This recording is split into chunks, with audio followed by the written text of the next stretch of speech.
As always, I'm just starting off by priming my lid. I'm going in with a dark green eyeshadow shade, and I'm just applying this in my outer V and all through my crease. This eyeshadow and the other eyeshadows that I'm using for this look are from the BlendBunny Cosmetics eyeshadow palettes. I believe I used shades from both the Blends and the Surge palette. Along the edge of where I already put the green shade, I'm going to be packing on some purple. I'm putting this all throughout my outer V area and also bringing it down along my lower lash line. And then of course I'm bringing it through the crease just above where I already placed all of the green. Once I've got all that pigment down, I'm just going in and buffing it out and blending it outwards.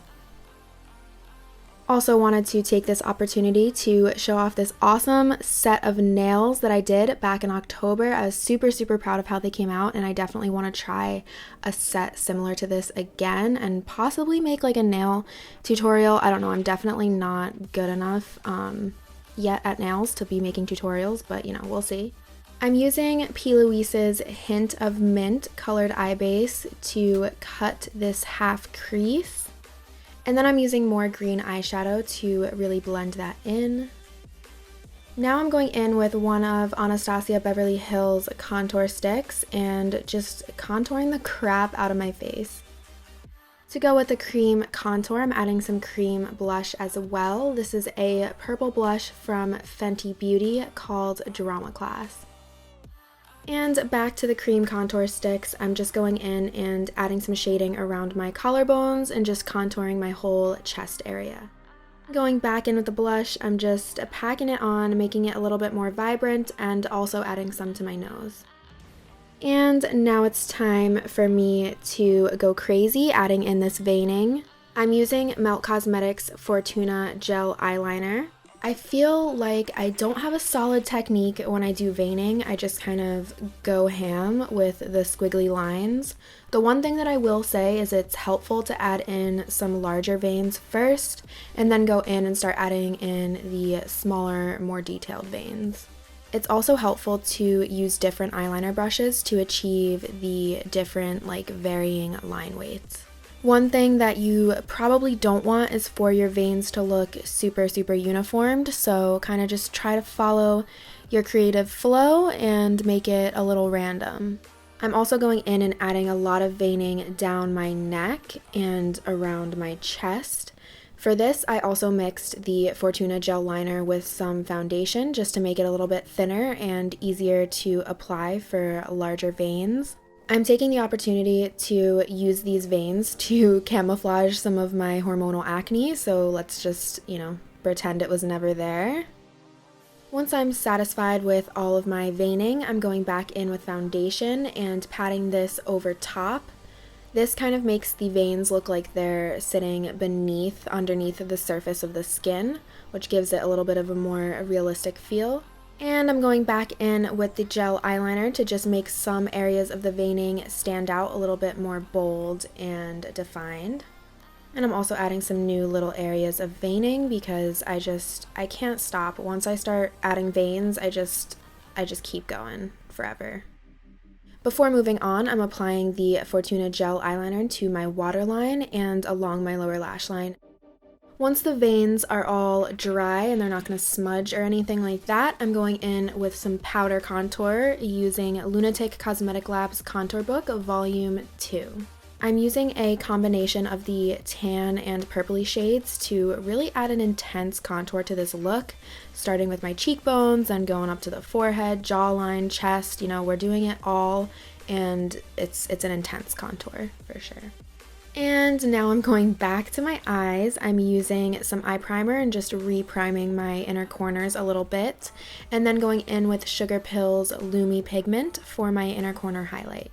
On my lids, I'm using Milani's Electric Forest liquid eyeshadow, which is one of my faves. I use this in every other look that I do. Going back in with Sugarpill's Lumi pigment, I'm adding an intense highlight and bringing that up along the side of my forehead. I'm adding some extra shading on the tip of my nose and also the corners of my mouth and kind of around my lips. I'm lining my lips with MAC Cosmetics Galaxy Gray Lip Liner, which is such a beautiful, like, grayish mauve tone. It's definitely one of my favorite and most unique lip liners. Then I'm filling in my lips with a little bit of Melt Cosmetics Cookie Cutter Liquid Lipstick. And once I'm done with that, I'm just going back in and adding a bunch of shading around my lips to kind of make them look like, I don't know, worn and like I might have eaten someone. As you can see, I've changed into my little dark fairy outfit that I put together. I actually decorated this corset back in 2017, which is pretty funny because it sat in my closet unused for years, but I'm finally getting some use out of it with this look. I'm just adding some extra veining onto my boobies that got pushed up into my chest by this corset and just kind of fading out the veining a little bit so that it doesn't look like it just abruptly ends around like the neckline of a shirt. I'm just going in real quickly here and filling in my brows the same way that I usually do. And once I've got that done, I'm just highlighting my brow bone, again using Sugarpill's Lumi pigment. And then I'm going in and adding eyeliner, starting with some inner corner pointy little point thingies. And then I'm just adding some wings. Then I'm adding lashes in the style Play from IndiBeat Cosmetics. So at this point I was like, wait a second, I need much more highlight, so I'm adding that Sugarpill Lumi pigment all over my chest, collarbones, neck, shoulders, boobies. I'm just adding sparkle all over the place. And that finishes up this look. I actually dipped out of my studio at this point to go take pictures with my friend Sarah. Sarah is an amazing photographer and we both share a love for the dark and creepy but also dreamy fantasy vibes. So we are offering a photo session and makeover package. If you're curious about booking with us, you can find that information down below in the description. I actually did a version of this look on one of our clients this past October. I'm so proud of how these final shots came out, and even the behind the scenes photos that I took are just so unreal and hauntingly beautiful and dreamy. I'm in love. I absolutely had to show you guys. I also added some of Spirit Halloween's Vampire Blood because this was actually supposed to be like a vampire fairy, but I think it came out more like a dark forest fairy vibes. So it's kind of like a dark forest fairy that eats people as well. With or without blood, this is the finished look. I think it's a really gorgeous concept and color scheme. I also wanted to take this opportunity to use this super cool fake plant thing that I got. I thought it was so cool how it was iridescent purple. So yeah, don't judge me, I'm playing with it. I think it looks really awesome with a look. I would love to know what you think about this look or anything really down below in the comments. You can subscribe, like the video, all that stuff if you want to support me. I love you so much and I will see you in my next video.